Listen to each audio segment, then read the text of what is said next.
For months, the Yashikira Emirate in Kwara State lived with uncertainty, fear and unanswered questions after terrorists stormed the royal palace and abducted 10 members of the Emir's family. Now, a major development has brought relief to the community.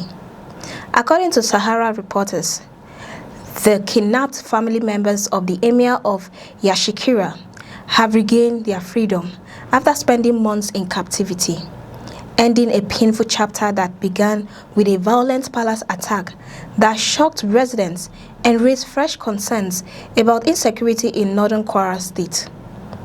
But behind the joy of their return lies a deeper question.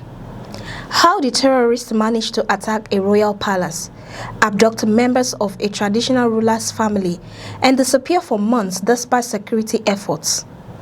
And what does this latest rescue mean for Nigeria's ongoing battle against kidnapping and armed groups operating across vulnerable communities? The incident began on May 25, 2026, when armed terrorists attacked Hashikira, a community in Barutin local government area of Kwara State. The attackers reportedly stormed the area in the early hours of the morning, launching what security authorities described as a coordinated assault. Their target included the palace of the Emir of Hashikira. During the attack, parts of the royal residence were set ablaze, creating panic among residents and members of the royal household. In the chaos that followed, the terrorists abducted 10 people, including members of the Emir's family, before escaping to an unknown location. The attack immediately triggered concern about the security situation in the northern part of Kwara State, particularly communities located near difficult terrains that have become vulnerable to criminal activities. The attack was not limited to the Emir's palace. The terrorists also attempted to target the Yashikira Police Divisional Headquarters. However, police officers on duty reportedly resisted the assault and prevented the attackers from taking control of the station.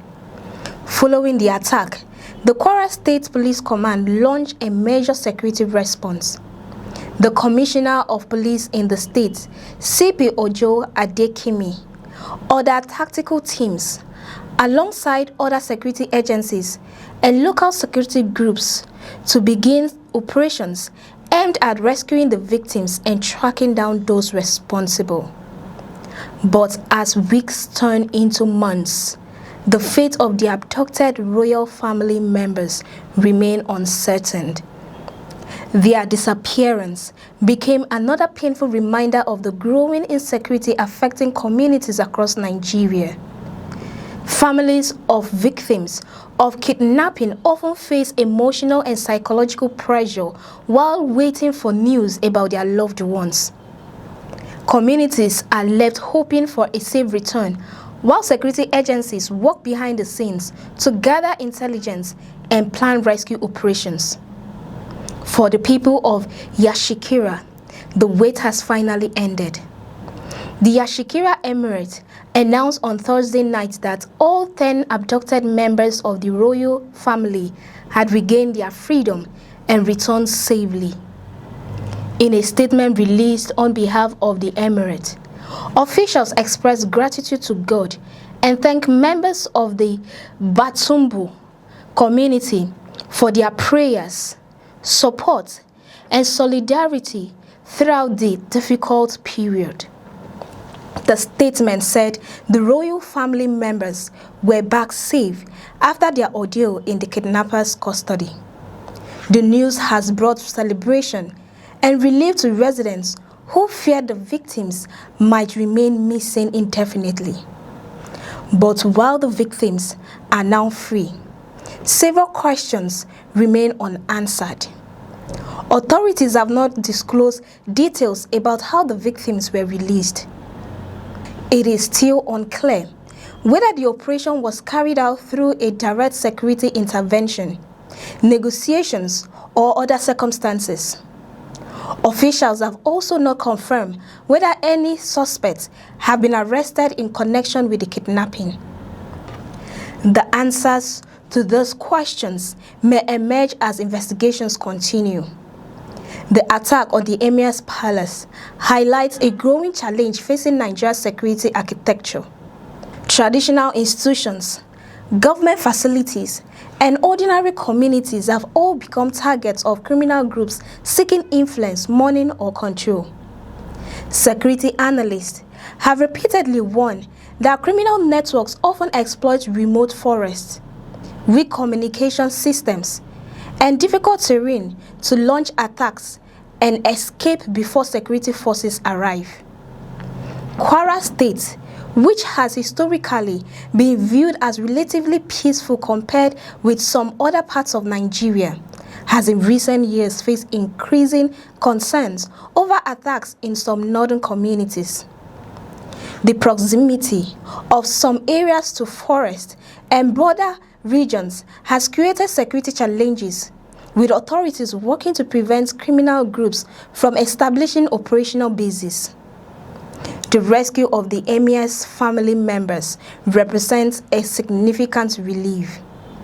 However, security experts argue that the real measure of success is not only the release of kidnapped victims, but also the prevention of future attacks. They say stronger intelligence gathering, improved cooperation between security agencies and local communities, and faster response mechanisms are critical in tackling kidnapping and terrorism. The return of the victims also sent a message to other families across Nigeria who are still waiting for their loved ones to come home. For them, every successful rescue operation represents a renewed hope that those held captive can also regain their freedom. As investigations continue into the Yashikira attack, authorities are expected to focus on identifying the attackers, understanding how they operated, and preventing similar incidents in the future. The people of Yashikira can now welcome back their loved ones. But the larger battle against insecurity continues. The attack on the Emir's palace was a reminder of the vulnerability of communities across Nigeria. The safe return of the victims is a moment of relief. The challenge ahead is ensuring that such an attack never happens again.